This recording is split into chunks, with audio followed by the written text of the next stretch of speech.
you have to remember this discussion about Jim Harbaugh has been going on for years, right?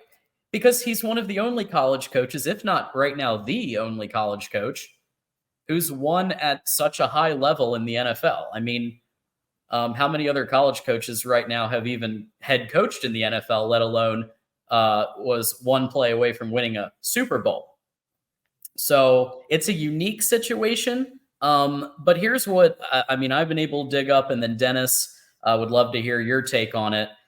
So here at Voice of College Football, we try to practice Big J journalism, and so I wanted to get someone actually in the program. I wanted to get them to actually respond to a question, even if it was generic like this is. So we got Michigan Regent Jordan Acker, who basically said, "Hey, I'll take a few questions after the special Board of Regents meeting, maybe." And I pushed for it, and I said, "Look, there's a lot of talk right now about the contract for Jim Harbaugh. Whatever it takes, can we just get this thing done?" And so Jordan, Regent Acker responds with two things. Number one, he loves Coach Harbaugh. He thinks he's the best coach in the country and wants him to coach at Michigan for as long as he would like. And number two, I am not interested in negotiating through the public or through the press, which that's fair because that's normally how contract negotiations are supposed to go. The only reason we know about all this is because someone, I have my theories on who, has been dripping these leaks out about what Coach Harbaugh's looking for, whether it's immunity from the NCAA, whether it's more money for assistants or NIL or whatever. But now we're hearing more and more it might be because, he's trying to protect himself if the NCAA comes down, and he believes he's innocent. And I believe he believes he's innocent. But it doesn't mean the NCAA won't suspend him. And so there's a lot that's going on. So, I mean, Dennis, whether he stays at Michigan or he goes to the Chargers, he had an interview there, or whether now the Cowboys might be interested because Jerry is tired of losing in the first round of the playoffs. Dennis, what's your take on all of this? And kind of where do you think things are headed here? Well, I think if it was up to Acker, then Jim Harbaugh would be back at Michigan. So he's done everything that he can. And I think the Regents have done everything they can. And I think the president has done everything that he can. I don't know about Ward Manuel, if he has done everything, but I think that both sides, both Ward Manuel and Jim Harbaugh's camp, they are both negotiating in the press. That has been going on for quite a while. It went on last year like this. And, the bottom line, if Jim Harbaugh wanted to be at Michigan, he could be at Michigan. Now, I've spent a couple hours on the phone with pro Harbaugh insiders who are telling me that I'm wrong about that no, Jim Harbaugh wants to be at Michigan and he just needs to get this protection, this Bill Self NCAA clause that the Kansas basketball coach had. They need everybody to line up. You need to have your allies ready to go to war and be in lockstep and everything, and get behind Harbaugh. That's what Harbaugh's camp thinks. And yet Harbaugh's out there and we know what he's doing with the NFL. So look, if you're a big time Michigan fan and you watch this, you want to believe that Jim Harbaugh is just doing this and that hopefully it falls apart and he comes back to Michigan, because all that stuff that you mentioned earlier about, you win a championship and you got to, replace the assistants and everything else. Yeah, that's par for the course with a good team, but it's not losing the head guy. The most important thing in college football is the head coach.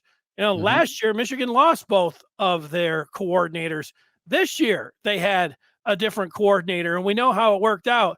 It's about the head guy. So if they get Jim Harbaugh back, even though all of the guys that they lost and and everything that's going on and the delay with the transfer portal and recruiting, all of that can be salvaged, but it's about getting the head guy back. But I'd say this when it comes to Jim Harbaugh. Jim Harbaugh said after 2020, he was at a news conference And he fired back at one of the journalists who was like, well, Jim, were you ever interested in the Bears or something? Like Mike Tomlin was upset, after he lost to the Bills and walked out. And Harbaugh got a little testy with the reporter. He said, look, believe what you see with my actions. That's what he said. It was something very close to that. Yeah. And I've watched him with his actions. And, 2 years ago, he was out in Minnesota. Looked like he wanted an NFL job there. That thing didn't happen. Last year, he talked to 2 different teams. After the year before, he said he wasn't going to talk to any teams. So he doesn't want, he has not wanted to sign a contract, even with all this stuff that's out there now. He doesn't want to sign a new contract until the middle of February, for a month from right now. You just have to ask yourself, why is that?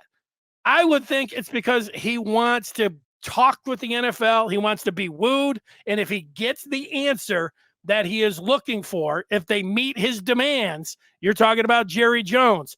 If the fit is right, then I do think that he'll end up in the NFL. Dennis, I've used this analogy before, and I still think it's true, even though Harbaugh's now won the national championship. Apparently, by the way, he did get an offer at the Broncos. That's what I've heard from a couple different reporters, that the Broncos did offer him and he turned it down. He may have used it as leverage to get more for assistance, but he turned it down. So he doesn't always go for it. It does have to be, like you said, the right fit. But let's look at this idea. So imagine that you're Jim Harbaugh and you're at the Thanksgiving table, right? And I've said this for months, and we had a show on this called The Last Dance probably like 5-6 months ago. And your brother, who you're uber competitive, who you've been uber competitive with since the womb, basically, has that Super Bowl ring. And not only does he have that Super Bowl ring, but he beat you with it by literally the skin of his teeth. That game came down, like I'd say in today's game, that would have been DPI. Kaepernick runs it in for 1 yard, gets a touchdown, wins a Super Bowl. So John Harbaugh's got that Super Bowl ring, and Jim Harbaugh's got, at that Thanksgiving table, and he's like, man, could have been me. And so how uber competitive he is, I think that bug is always going to be there, that he was so close to winning a Super Bowl and he just didn't quite get it done. So I could see him going for that reason. Take everything else off the table. Even if he got the NCAA immunity that he's reportedly looking for, I just don't necessarily see that, he's won all there is to win in college now. He's beat Ohio 3 times. He's won the Big Ten championship 3 times. And now he gets the final monkey off of his back, or the final 2 monkeys, because it was can't win a playoff game. And then, well, maybe he'll win a playoff game, but there's no way he's winning the national championship. Well, there's nothing left to get off his back in college. He's done it all. So I just think that might be something that's eating at him. Are your Harbaugh people kind of thinking about that too? Like that it might be, he just might want a crack at a Super Bowl. No, the Harbaugh people are thinking that he wants to stay around. Okay. And he wants to be at Michigan. And, you can make the argument, their argument. I'll make their argument that he's very comfortable in Ann Arbor. His wife loves Ann Arbor. He lives on the street with his dad. His kids are in the Ann Arbor schools. His daughter is right. And he's coaching with his son. Those are all things that, he loves. He was quoted a couple of years ago saying, the Super Bowl is the one thing that is that missing piece. So, it's the high, I think he said, it's the highest accomplishment you can have in his profession. And that's when he was still coaching at Michigan. So obviously that's out there, but we've talked about this, for 3 years, and it's always been, well, if you win a championship, what else left? To your point there, it's like JJ McCarthy. A lot of people were hoping that he was going to stay around, saying, I don't think he's ready, and all this other stuff. And his legend is cemented in Ann Arbor with a 27-1 record. Jim Harbaugh, people are mad about, this dalliance with the NFL teams, January Jim and everything. But that's just because they want him to coach at Michigan, and Right. his legend is cemented as well. I guess he could go and win another one, and they're just making this dynasty and everything else. But in my mind, he's the greatest Michigan football coach ever. What he was able to do a week from yesterday, so it's all adding up to me that if he can get out there, he is somebody that, and I know from talking with his the Harbaugh insiders, that he wants, if he sits down, Jerry Jones is the kind of guy that can do this. If he sits down and says, look, man, we just want a championship. Everything that we can do, we're obsessed. All of what we can do with our resources, calling the shots, we're in with you, thick and thin. You're calling the shots. Let's go to war. And that's the kind of thing that Harbaugh wants to hear. That's what he wants to hear, according to his guys from Michigan. And that's what he wants to hear from these NFL guys. The one thing about the Chargers, I know Spanos, and he was in San Diego originally. He played for the Chargers the last 2 years, and quarterback in the NFL. All those connections that he has, you have to go to a silent count in LA now, because 60%, 70% of the fans are, for the other team. That, I don't know how any coach, Harbaugh included, even if they're winning, is going to be able to change that around, because the LA fan base, the weather is so nice. People don't care like they do around here, and like they do in Dallas, and like they do in Philadelphia. Right. And it's the NFC. Those are the teams, to me, that I think will hit when it comes down to Harbaugh. But if you're a Michigan fan and you're holding on to hope, and I think you still can do that, I don't think it's a done deal, even though I'm making that prediction, because you asked me for that prediction. You sit there, and there might be some people that are like, I don't know, Harbaugh's a real tough cookie. He loves chaos, and it could fall apart. It could fall apart, absolutely. And he could be back at Michigan. That's, he's obviously, when you win a championship, you're in a great spot. Jim Harbaugh's in a great spot. Whatever he wants, the world's his oyster. He can play all of these teams and get down there. He can listen to all of their pitches, and then he can sit back and talk to his wife, and you say, hey, you know what? Do you want to go to Dallas for $125 million? Like, these are tough choices and everything. And that's where we're at right now.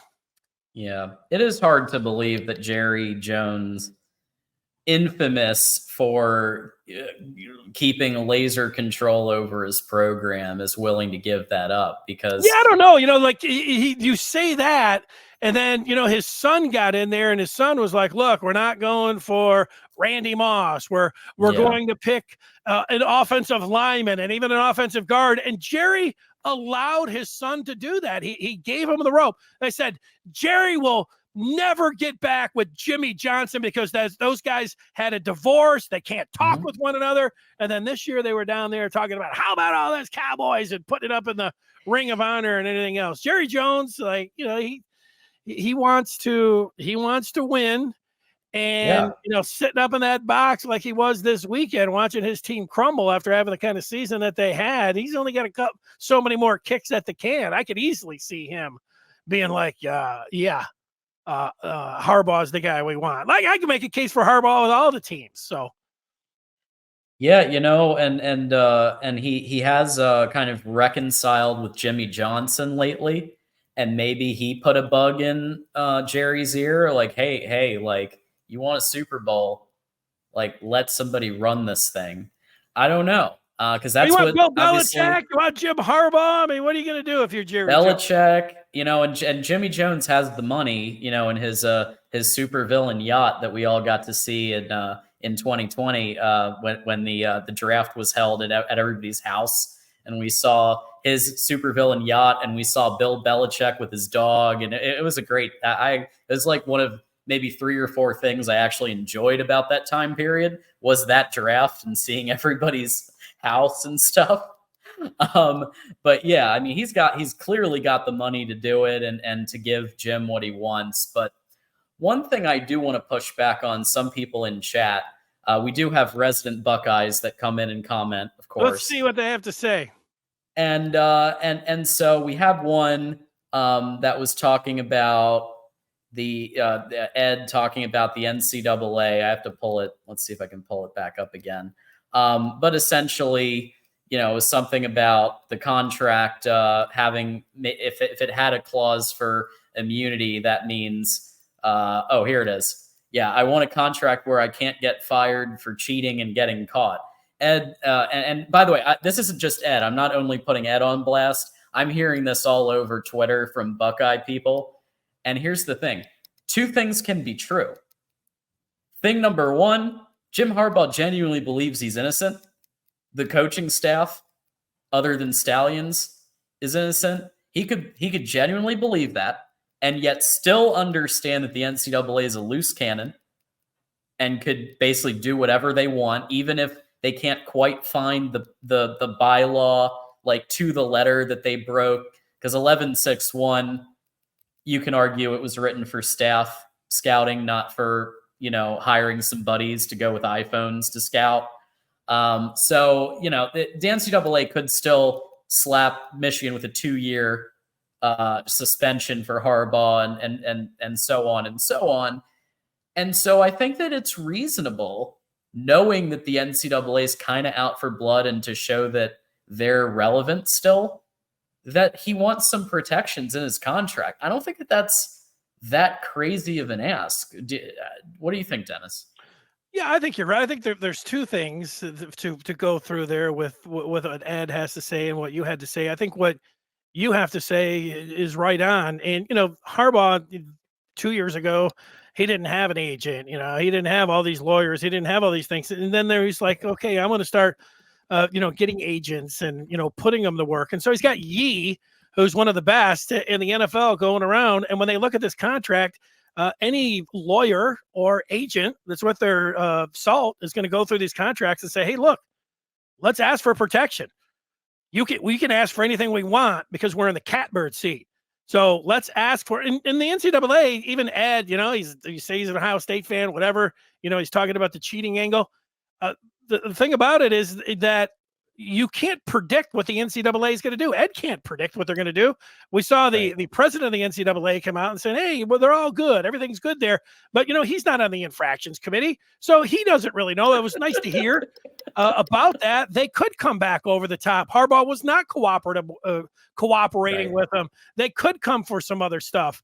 And, you know, we don't really know what was going on. We were talking about coordinators earlier with Matt Weiss. Well, who knows what that situation is? Hopefully it's nothing. And it was just something personal there, but you're protecting your money. That's what lawyers do. That's what agents do. And as far as anybody that wants to play, you know, the big fat cheaters and everything else, this is the way I look at the championship. Michigan got the championship. I'm happy about it. And all the Michigan fans that I know are happy about it. I think it's a win-win as I've gone through it this week. Because you can be an Ohio State fan, you can be a Michigan State fan, you can say, oh, but you guys had to cheat. Say, go ahead. If that's making you feel better to talk about that's how you got it, then go ahead. It doesn't bother me. Do it. Do it all the time. You win and Michigan wins and everybody feels good. So I was out there at the parade. And, you know, guess what? It was a lot of fun.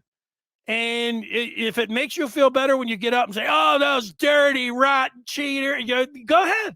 Everybody wins. Michigan won the national championship in Ohio State. Michigan State fans can feel good that, you know, they feel like Michigan was untoward in being able to get there. And I would just tell you to look at all sports in the 21st century, from the Patriots. You start looking at all these teams and what you have to do to go out there and win. And then, you know, whatever it's going to be able to make you sleep at night, if you're coming on to a Michigan chat and calling them names because they won the national championship. So you're trying to, you know, hurt somebody's feelings. Nobody's feelings are hurt.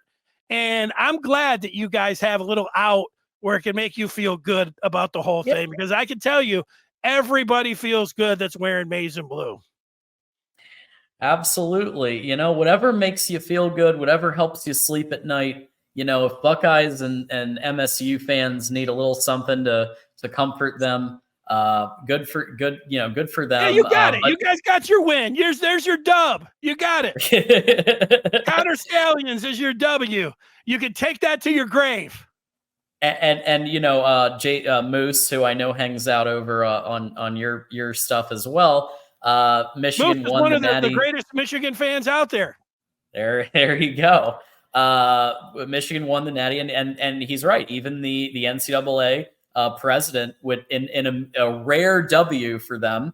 He did come out and say Michigan won the national championship fair and square, in quotes, because that's what he said verbatim, fair and square. So whatever happens with the 2021 season, 2022 season, and halfway through 23, you know what? That title ain't going anywhere. That title, I think we saw there that whatever else they do, they're not taking the title. So that's really all I needed. They can suspend, they can do fines, but as long as they don't take the title, I'm good. I got news for you. I watched the game a week ago, and they're not erasing that from me. So they can try snatching, or I know it was a bad day last week for. I was just talking about it was a win for MSU and OSU fans because they're allowed to talk about cheating, but that was a bad day for them that were talking about vacating and everything else when the president came out and talked about legit and all good and everything else. That was that. I mean, I know that had to hurt, so they had to go back to mid-season start talking about Stallions again. But hey, you gotta, what else are you gonna do? You're gonna be an OSU fan and be like, hey, congratulations guys, really hope you're happy with the success that you've had and being able to get there. And you guys turned the tables, beat us 3 years in a row. Congratulations. You don't get many of those. There you go. They won that's their Super Bowl. That's what they got. But right now, MSU, they're not going to be in any Super Bowl for a very long time. And OSU, they got so comfortable. Like, what am I going to say to a Ohio State fan? All the years that they were beating Michigan year after year, I would feel like something, happened as well. I would feel like you're so used to it. Yeah. Push button. It felt so good every single year. And then you're like, oh, it was just 1 year. Oh, that was just 2 years, even though it was at our own house. Oh, 3 years. I mean, you search. I mean, I know for a 16-year span, man, I was waking up every day thinking, man, I don't know if Michigan's ever really going to be able to turn the tables on Ohio State again. These quarterbacks, they keep finding them every time. Even when one of their guys gets hurt, like JT Barrett, the other guy comes in. And then Cardell Jones comes in, a third-string guy comes in. And it just never ended. And so I would feel like something that has been taken from me as well. So I actually understand, about how an Ohio State fan, could feel like, their life is empty and they just don't have any answers. And so they have to, I would do the same thing if that was them. Well, and they focused on it so much that they forgot to score on Missouri of more than 3 points. So listen, if it's taking their focus and they forgot how to offense, that works for me. So hey, losing bowl games suck. I've been there, so I know. I'm sure if I was an Ohio State fan, I'd say, yeah, but Maserati Marv wasn't playing, and neither were another half dozen of our guys. Yeah, that's what I'd be saying too.